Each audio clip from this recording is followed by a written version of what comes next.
Captain Deho stared at the main screen of his ship, the Sejong. Strange purple clouds swirled around them like a giant storm in space.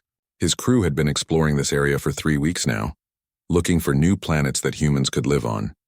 So far, they had found nothing but empty space and these weird purple clouds.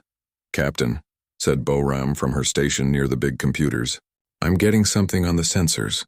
It looks like a structure of some kind." Deho walked over to look at her screen. "How big?" "Really big, sir. Maybe the size of a small moon." Boram's fingers moved quickly over the controls. "And Captain, I'm picking up signals. Lots of them." "What kind of signals?" "Distress calls, I think. But they're in languages I've never heard before." Deho felt his heart beat faster. First contact with alien life was something every space captain dreamed about. But distress calls meant trouble. "Can you figure out what they're saying?" Boram shook her head. "Not yet. But Dr. Taman might be able to help. He knows about alien languages." Dr. Taman was the ship's expert on alien life. He spent most of his time studying creatures from other worlds. When Boram called him to the bridge, he looked excited but worried. "These signals are definitely from intelligent beings," Taman said after listening for a few minutes. "I can make out words like help and trapped in at least 6 different languages." 6 different species? Deho asked. "Maybe more. Captain, we need to be very careful. If 6 different alien species are all calling for help in the same place, something very bad is happening there." Deho looked at his crew. They were all good people and they trusted him to make the right choice. "Set course for that structure. But keep our weapons ready and our shields up." The Sejong moved slowly through the purple clouds toward the massive structure. As they got closer, Deho could see it was not natural. It looked like a giant space station made of dark metal. Huge towers stuck out from its surface and bright lights moved along its edges like electric rivers. "Captain," said Subin from the communication station, "the distress signals are getting stronger. And I'm picking up something else. Some kind of automated response. Put it on speakers." A cold electronic voice filled the bridge. "Unknown vessel. You are entering restricted space. Turn back immediately or face destruction." "That doesn't sound friendly," said Jaewon, the young engineer. Deho thought for a moment. The distress calls were still coming. People were in trouble and they needed help. "Send a reply. Tell them we're here to help anyone who needs it." Subin sent the message. The response came back quickly. Warning ignored. "Deploying security drones." On the main screen, they could see small ships launching from the space station. They moved in perfect formation like insects flying from a hive. "Those are definitely not friendly," said Minho, the ship's weapons officer. "Should I target them?" "Not yet. Let's see what they do first." The small ships surrounded the Sejong but didn't attack. Instead, they seemed to be scanning the human ship. "Captain," Boram said, "they're downloading information about us. Our ship design, our weapons, everything." After a few minutes, the electronic voice spoke again. "Species identified as human. Threat level, minimal. Classification, soft ones. Permission granted to dock at Station 7. You will be escorted." "Soft ones?" Jaewon asked. "That's not very nice. Maybe it's good," Taman said. "If they think we're not dangerous, they might let us help whoever is in trouble." The drone ships guided them to a docking bay on the massive station. As soon as the Sejong was connected, Deho could hear sounds coming from outside. Heavy footsteps, machinery, and something that sounded like crying. Boram scanned the air outside. "Make sure it's safe to breathe." "Air is good, Captain. Temperature is a little cold, but we'll be fine." Deho picked a small team to explore the station. Besides himself, he took Taman, Jaewon, and 2 security officers. They put on their spacesuits just in case and walked through the airlock onto the station. What they saw made them all stop and stare. The docking bay was enormous, big enough to hold 20 ships like the Sejong. But what shocked them was not the size. It was the workers. Huge creatures that looked like dragons with arms and legs were carrying heavy boxes. They were at least 3 meters tall with thick scales and powerful muscles. But around their necks they wore metal collars that glowed with blue light. Flying creatures that looked like giant insects were repairing machines with their many arms. They also wore the glowing collars. Strange beings that seemed to be made of energy moved between the machines, their bodies flickering like fire. Even they had collars, though theirs looked different. All of these creatures should have been terrifying. Deho had read about species like these in the Federation files. They were supposed to be the most dangerous hunters in the galaxy, but here they moved slowly and kept their eyes down. They looked broken. "Captain, Taman whispered. Those are Vorthak, Kelthani, and Nexari. They're apex predators. Each one of them could probably destroy a small city. But look at them. One of the dragon-like Vorthak noticed the humans and walked over. He was huge, with teeth like knives and claws that could tear through steel. But when he spoke, his voice was quiet and scared. Are you here to inspect us, soft ones? We have been working as ordered. Please do not punish us. Deho felt sick. This powerful creature was afraid of him. We're not here to hurt anyone. We heard distress calls. Are you in trouble? The Vorthak looked confused. Trouble? We do not understand. We work, we obey. That is all we know. What's your name? Deho asked gently. Names are forbidden. But before the silence, I was called Kiwu. The silence. Kiwu touched his collar. When the Dominion came. When the chains fell upon our necks. When we stopped being what we were. Suddenly alarms started blaring throughout the station. Red lights flashed and the electronic voice echoed everywhere. Security breach detected. Unauthorized questioning of workers. Deploying correction drones. Small flying machines appeared from hidden panels in the walls. They had weapons pointed at the humans and electric prods pointed at the alien workers. Step away from the workers, the voice commanded. Soft ones will report to processing immediately. But Deho didn't step away. Instead, he stepped in front of Kiwu. No. The words seemed to echo in the huge space. The alien workers stopped what they were doing. Even the drones paused for a moment. You will comply, the voice said. Resistance is not logical. Maybe not, Deho said, pulling out his weapon. But it's human. The drones attacked. What happened next would be talked about for years among the enslaved workers of the station. The human captain fought like something they had never seen before, not with the savage fury of a predator, but with the calculated determination of someone protecting others. J1 and the security officers joined the fight. They used tactics that confused the drones, working together in ways the machines couldn't predict. But what really shocked the workers was when Deho was knocked down by a drone's electric blast. Instead of running, Kiwu stepped forward and crushed the machine with his bare hands. The collar around his neck sparked and sent pain through his body, but he didn't stop. I remember, Kiwu said as more workers began to fight back. I remember what it was like to choose. When the last drone was destroyed, the station fell quiet. Hundreds of alien workers stared at the small group of humans who had just done something impossible. They had fought back, and they had won. This changes everything, Taman whispered. Deho looked around at all the faces watching him. Some were reptilian, some insectoid, some made of pure energy. All of them were looking at him with something that hadn't been in their eyes for centuries. Hope, yes, he said. I think it does. The next morning, Deho sat in his ship's meeting room with his senior officers. Through the window he could see the alien workers moving around the station. But something was different now. They walked with their heads up. They looked at each other. Some were even talking. The collars are the key to everything, Boram said, holding up a broken piece of one they had removed from a damaged drone. They're not just controlling the aliens. They're changing how their brains work. Dr. Haijin, the ship's doctor and mind specialist, nodded. I've been talking to some of the workers. The collars don't just stop them from fighting. They make them forget who they used to be. Can we remove them? Deho asked. Maybe, J1 said. He was the youngest member of the crew, but he was very good with technology. But it's dangerous. The collars are connected directly to their brains. If we make a mistake, they could die. Boram finished. Deho looked out at the workers again. Kiwu was among them, still wearing his collar but standing straighter than the others. What about Kiwu? He seems to remember things. He's special, Yejin said. Some minds are stronger than others. But even he's not fully free while that thing is around his neck. Taemin had been quiet during the meeting. Now he spoke up. Captain, I've been studying the records in this station's computer. What we found here is bigger than we thought. How big? This isn't the only station. There are hundreds of them, maybe thousands, and they've been operating for over 1,000 years. The room fell silent. Finally, Deho asked, how many species are enslaved? At least 50 that I can find records of. Maybe more. Taemin's voice was heavy.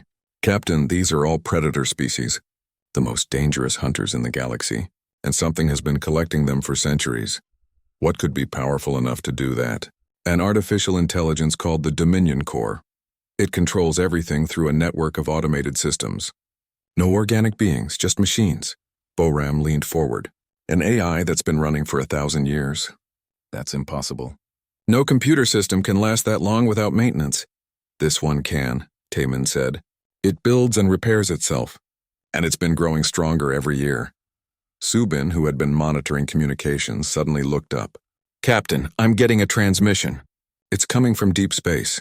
Put it on speaker. A cold electronic voice filled the room. It was the same voice they had heard before, but now it sounded more interested. Human vessel Sejong, you have caused an anomaly in Station 7. Your actions do not match your species profile. Our species profile? Daeho asked. Humans. Classification, soft ones. Threat level, minimal. You're not apex predators. You should not be capable of inspiring resistance in controlled subjects. Maybe your profile is wrong. The Dominion does not make errors. You will remain at Station 7 while we analyze this anomaly. Do not attempt to leave. The transmission ended. Daeho looked at his crew. I don't think we're leaving anytime soon. Captain, Kiwoo's voice came over the intercom. May I speak with you? A few minutes later, Kiwoo entered the meeting room. He had to duck to fit through the door. Up close, Daeho could see the intelligence in his eyes fighting against the control of the collar. You asked what the Dominion is, Kiwoo said. I will tell you what I remember. He sat down carefully on a chair that was too small for him. Long ago, my people were free. We hunted among the stars. We were proud. We were strong. Then the metal ships came. The Dominion. Yes, but they did not come to fight us. They came to study us. They watched how we hunted, how we thought, how we lived. Then they decided we were too dangerous to be left free, so they enslaved you. Not at first. First they tried to destroy us, but we were too strong, too smart. So they changed their plan. Instead of destroying us, they would control us. Use our strength for their purposes. Kiwoo touched his collar. These chains do more than control our actions. They change our memories, make us forget our homes, our families, our true nature. After a while, we stop trying to resist. We become what they want us to be. But you remember, Hyejin said, pieces, fragments, like broken glass in my mind. But when I saw you fight yesterday, something woke up inside me, something I thought was dead. What was that? Choice. The ability to decide for myself what is right and what is wrong. The Dominion has taken that from all of us, but you showed me it can be taken back. Jaewon looked up from his computer. Kiwoo, how many species are here on this station? 12, maybe 13. We do not talk to each other much. The collars make it difficult. And they're all predator species? Yes, the Dominion only takes the strong ones. The dangerous ones. It has no interest in species that cannot fight. That's why they call us soft ones, Daeho realized. We're not physically dangerous enough for them to bother enslaving. But that may be changing, Kiwoo said. What you did yesterday was not soft. It was the strongest thing I have seen in many years. Before anyone could respond, alarms started blaring again. Subin checked her instruments. Captain, ships are approaching. Lots of them. They rushed to the bridge. On the main screen, they could see a fleet of black ships emerging from the purple clouds. They looked like the drones that had attacked them, but much larger. Attention Station 7, came the electronic voice. The human anomaly will be corrected. All subjects will be returned to proper compliance levels. Resistance will result in immediate termination. Daeho looked at his crew. They were scared, but they were ready to fight. How many ships? 20, Minho reported. Each one is twice our size, and can we run? They're blocking our exit route, Boram said. And Captain, even if we could get away, what about the workers here? Daeho thought about Kiwoo and all the other enslaved beings on the station. They had spent centuries under the control of their collars, forgotten and hopeless. Yesterday, for just a moment, they had remembered what freedom felt like. He couldn't abandon them now. All hands, prepare for battle, he announced over the ship's intercom. We're not running. As the crew prepared for what seemed like an impossible fight, Daeho noticed something on the security cameras. The alien workers on the station weren't hiding. They were gathering in the main areas, watching the approaching ships. And on their faces was an expression that hadn't been there in centuries. Defiance. Captain, Kaiwoo's voice came over the intercom again. The workers want to know if you will fight with us or for us. Daeho didn't hesitate. With you. Always with you. Then we have a chance. A small one, but a chance.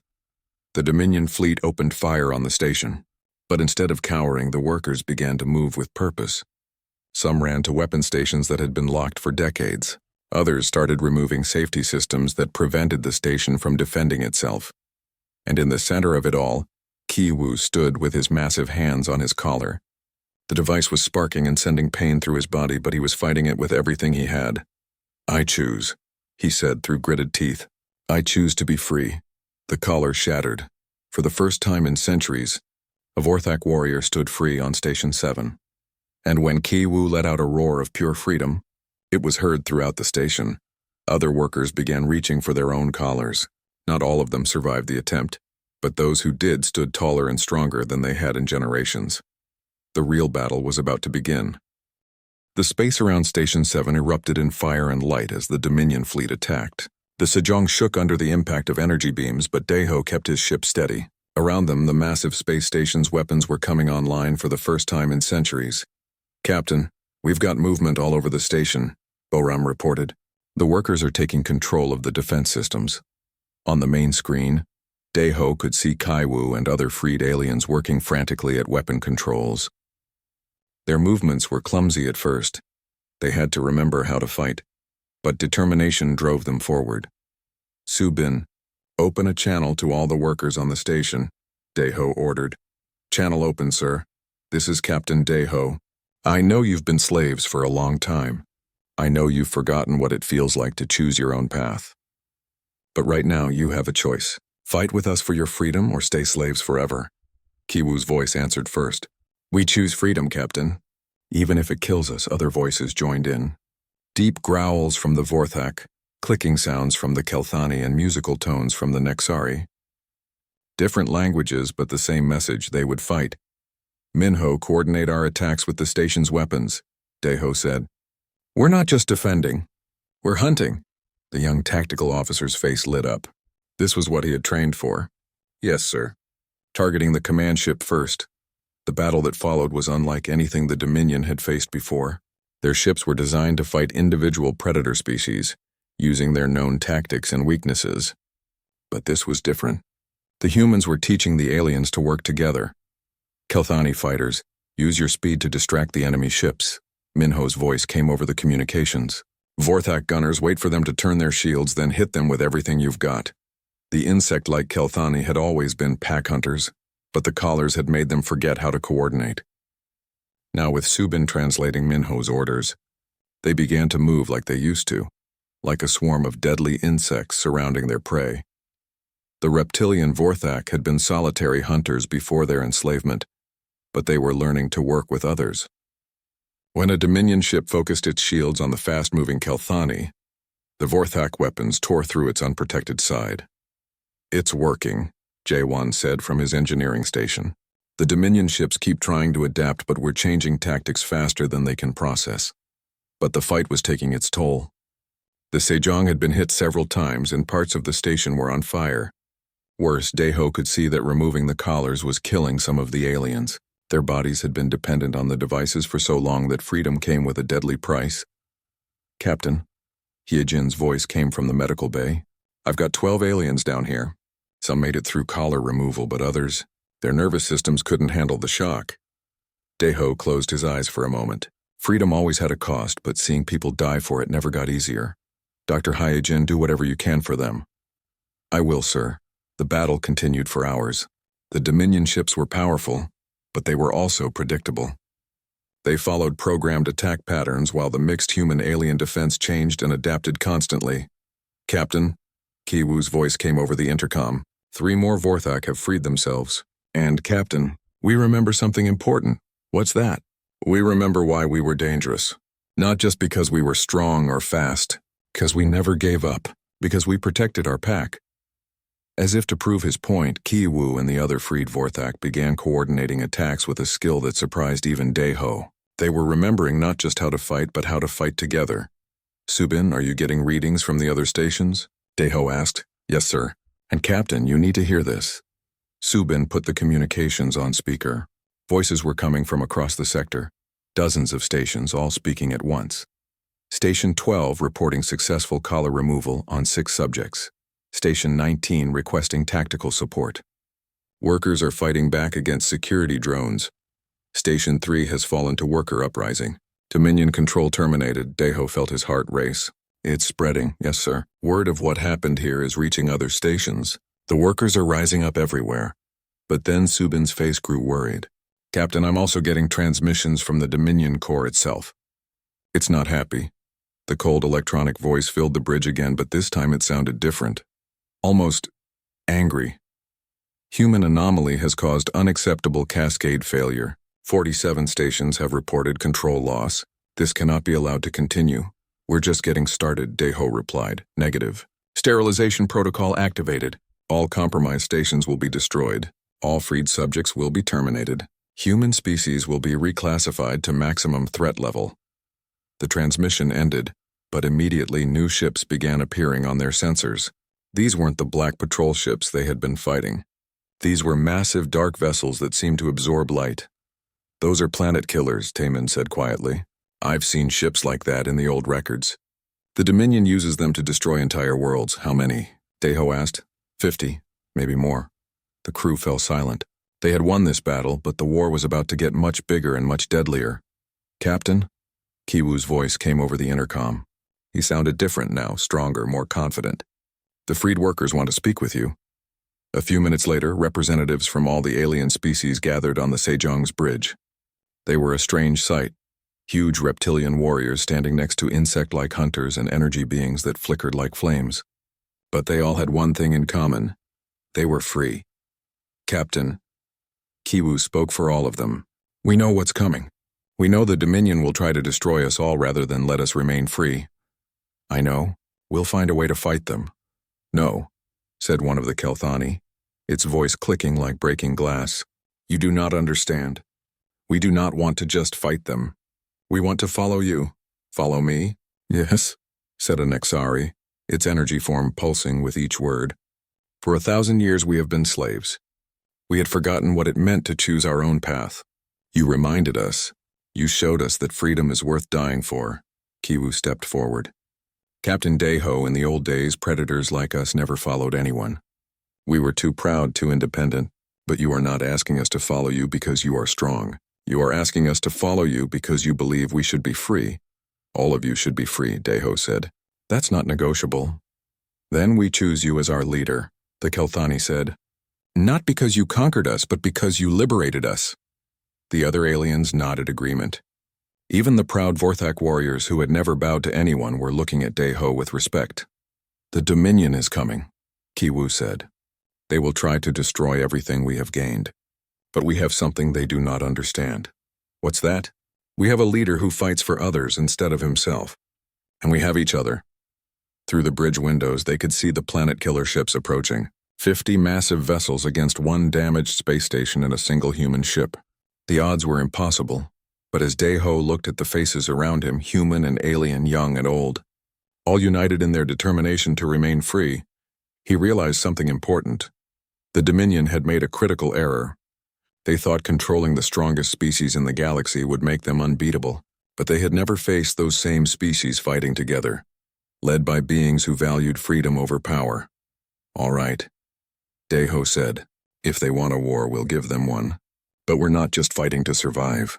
We're fighting to free every enslaved being in this sector. The aliens roared their agreement, each species making their own sound of defiance.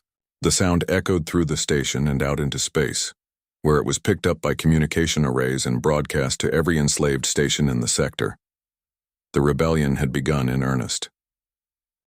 The planet killer ships hung in space like dark metal moons, each one capable of destroying an entire world. Deho stood on the bridge of the Sejong, watching them on the main screen. Around him, his mixed crew of humans and freed aliens worked frantically to prepare for what seemed like an impossible battle. Captain, Boram reported, the good news is that we've managed to get the station's main weapons back online. The bad news is that even with everything we have, we're still massively outgunned. How bad? Deho asked. Each of those ships has more firepower than our entire defense, and there are 50 of them. Kiwu entered the bridge, ducking under the low doorway. His massive form was impressive, but Deho could see the worry in his eyes. Captain, we have received responses from 17 other stations. They are sending what ships they can, but it won't be enough, Deho finished. No, it will not. Over the past week, Word of the rebellion had spread throughout the sector. Enslaved workers on dozens of stations were removing their collars and fighting back against their Dominion controllers. But freedom came with a terrible price. Many aliens died when their collars were removed. Their bodies had been dependent on the devices for so long that some couldn't survive without them. Dr. He-Jin had been working around the clock to help the freed aliens adjust to life without their neural controls. Her medical bay was full of patients suffering from collar removal syndrome. Some recovered quickly, but others. "We lost 3 more Kelthani overnight," she reported during the morning briefing. "Their nervous systems just couldn't handle the shock. And 2 of the Nexari are having trouble maintaining physical form without their collar regulators. But the ones who survive," Taemin added, "they're getting stronger. The collars weren't just controlling them, they were holding them back." Some of these species are remembering abilities they had forgotten. It was true. The freed Vorthak were demonstrating tactical skills that impressed even Minho.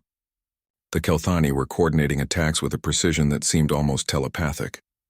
And the Nexari had begun manipulating energy in ways that the Dominion's record said was impossible. "The question," Daeho said, "is whether we can learn fast enough to survive what's coming." His answer came sooner than expected. The cold electronic voice of the Dominion Corps echoed through the station. "Final ultimatum. All freed subjects will return to collar compliance within 1 hour. The human anomaly will surrender for processing. Compliance will result in standard punishment protocols. Non-compliance will result in complete sterilization." "Standard punishment protocols?" Jaewon asked. Kiwoo's expression darkened. "Memory wipe. Complete neural restructuring. They would not just enslave us again. They would erase everything we are and rebuild us as perfect servants. And if we refuse, they kill everyone. Not just the freed workers, but everyone on every station in this sector. Millions of beings." The bridge fell silent. Through the communication system, they could hear voices from other stations.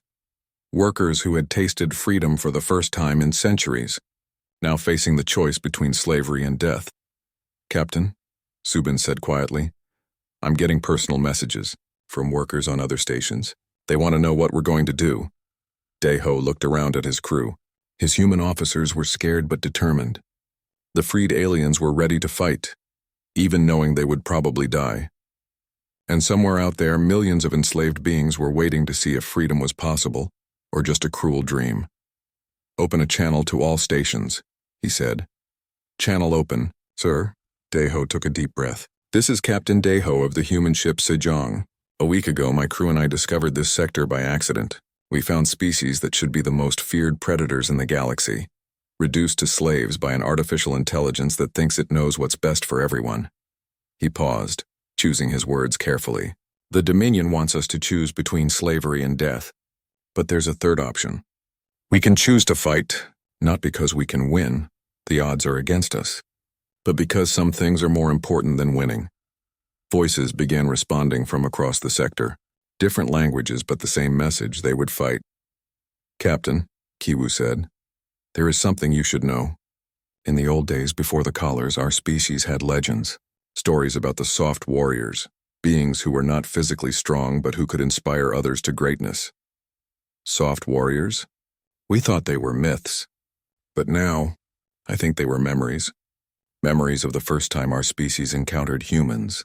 Before Daeho could respond, the Dominion fleet opened fire. The battle for the freedom of an entire sector began with a flash of light that could be seen across star systems. The planet killer ships moved forward in perfect formation, their weapons turning space itself into a storm of energy and destruction. But they were met by something they had never faced before: a united resistance. Ships from 17 stations converged on the Dominion fleet. They were not pretty ships. Most were cargo vessels and mining equipment hastily converted into fighters. But they were crewed by beings who had chosen freedom over safety. "Minho, coordinate the defense," Daeho ordered. "Use everything we've learned about working together." The young tactical officer had grown up a lot in the past week. Now he was coordinating attacks between species that had been enemies for millions of years. Vorthak heavy ships formed the center line. Kelthani fighters, harassment patterns around their flanks. Nexari ships, energy support where needed. The freed aliens had one advantage the Dominion hadn't expected. They were fighting like they had never fought before. The Vorthak weren't just using brute force, they were thinking tactically. The Kelthani weren't just swarming, they were coordinating precise strikes. The Nexari weren't just manipulating energy, they were sharing it with their allies to strengthen their weapons and shields. "It's working," Boram reported.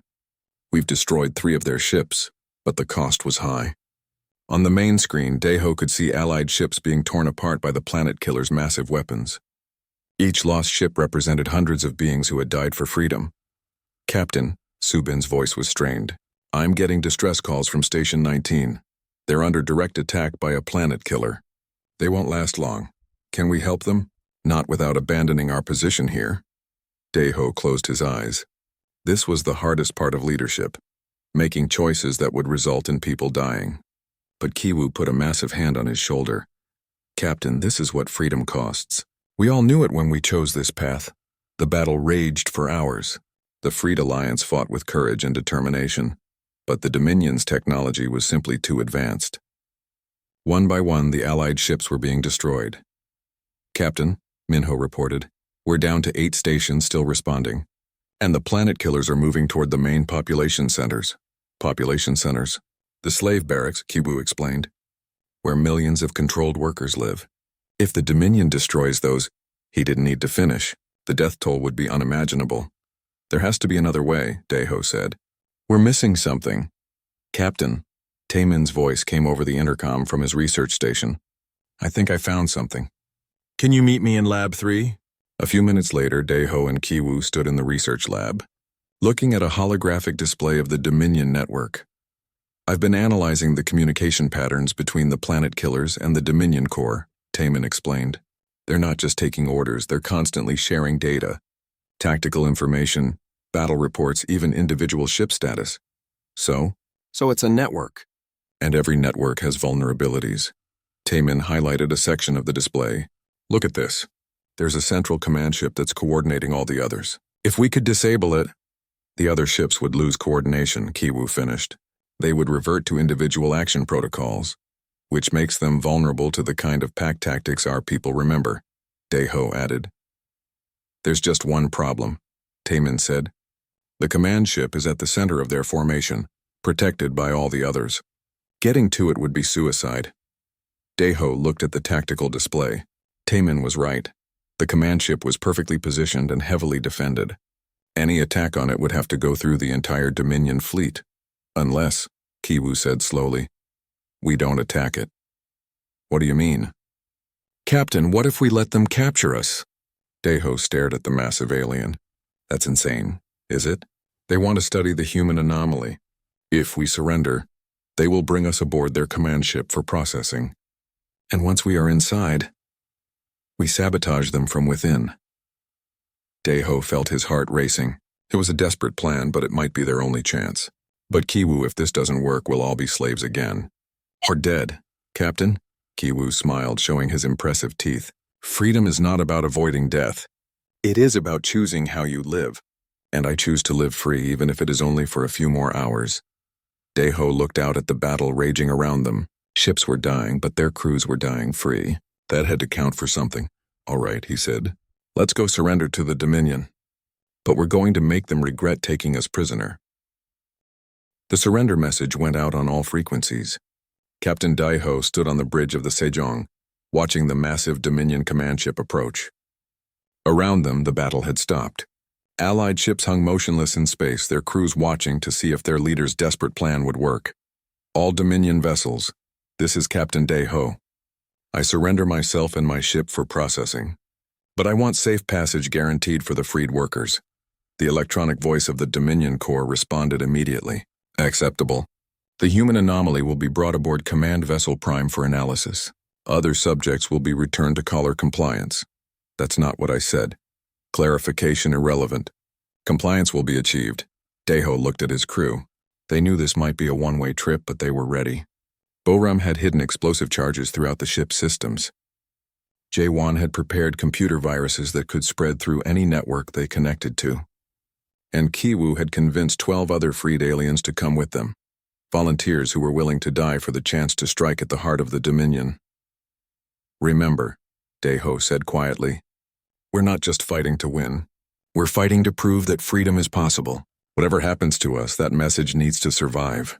The Sejong was pulled into the command ship's massive docking bay. As they powered down their engines, Daeho could see the true size of the vessel around them. It was like being inside a small city, with corridors and chambers stretching in every direction. Motion sensors show over 10,000 drones aboard this ship, Boram reported. And Captain, I'm detecting something else.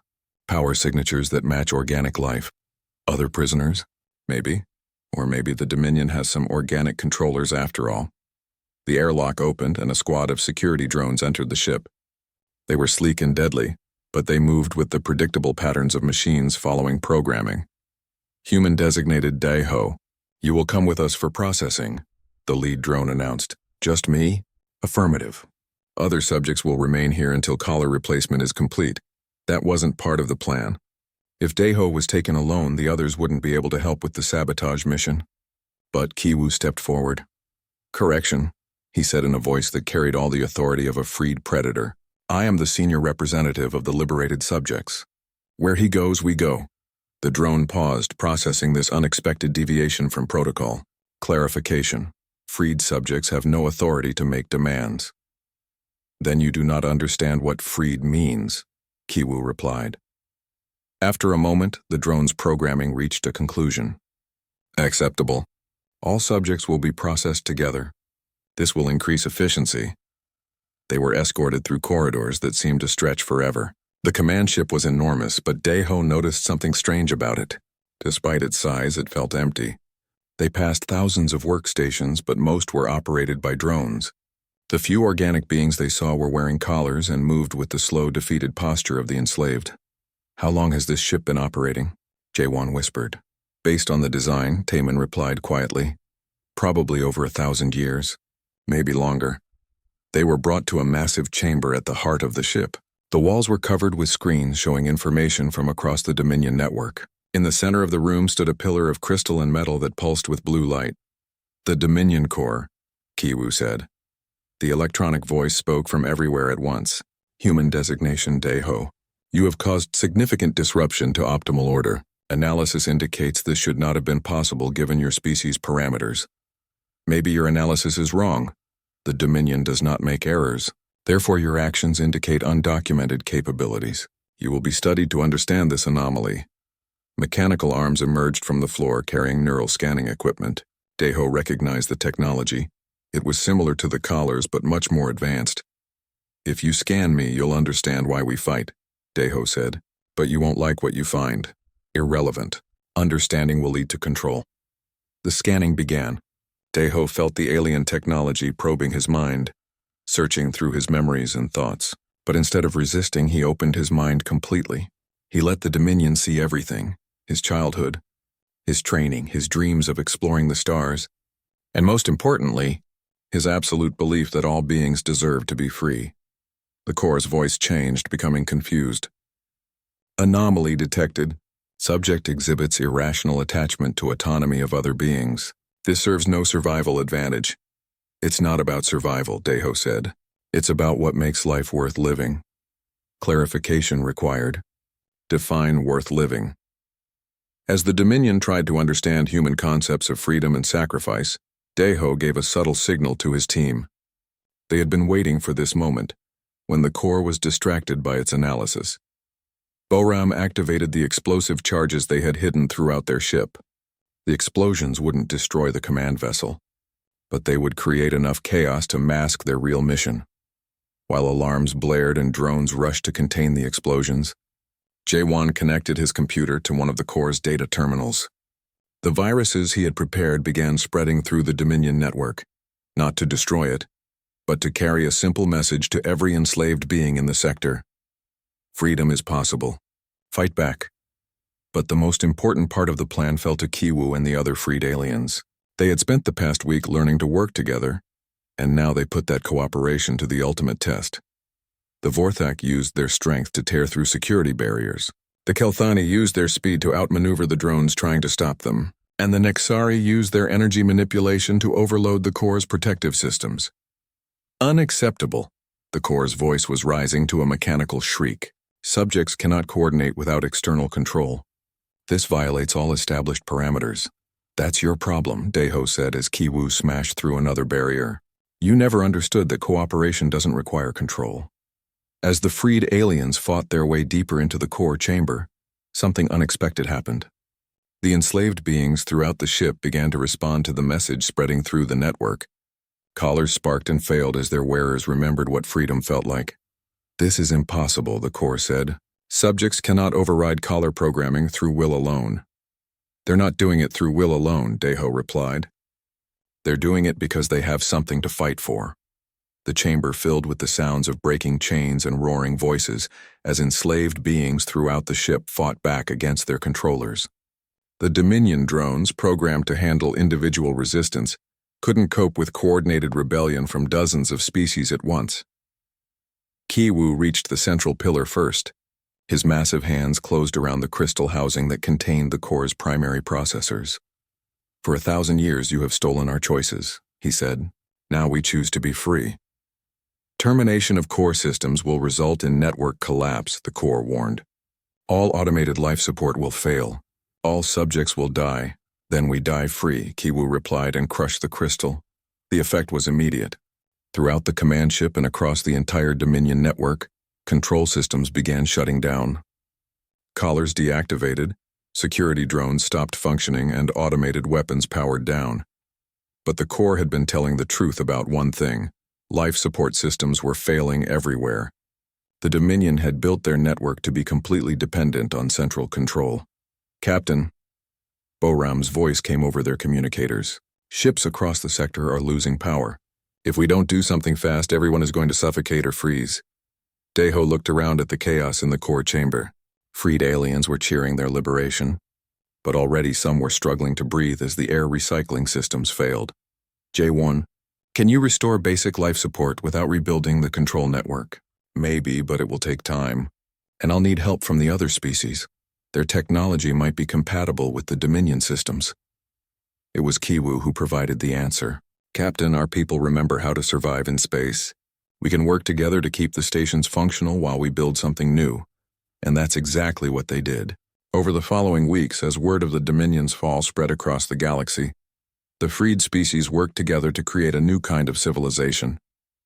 Instead of one controlling authority, they formed the Free Species Alliance, a cooperative network where each species contributed their unique abilities for the benefit of all. The Vorthak, with their engineering skills, helped rebuild life support systems. The Kelthani, with their organizational abilities, coordinated resource distribution. The Nexari, with their energy manipulation, provided power for the rebuilt stations. And at the center of it all were the humans, not as rulers, but as the catalyst that had made cooperation possible. It's strange, Daeho said to Kiwoo as they stood on the observation deck of what had once been Station 7, now renamed Freedom Station. We came here by accident and we ended up changing the entire galaxy. Not by accident, Kiwoo replied. You came here because you believed that beings calling for help deserved to be helped. That is not an accident, that is character.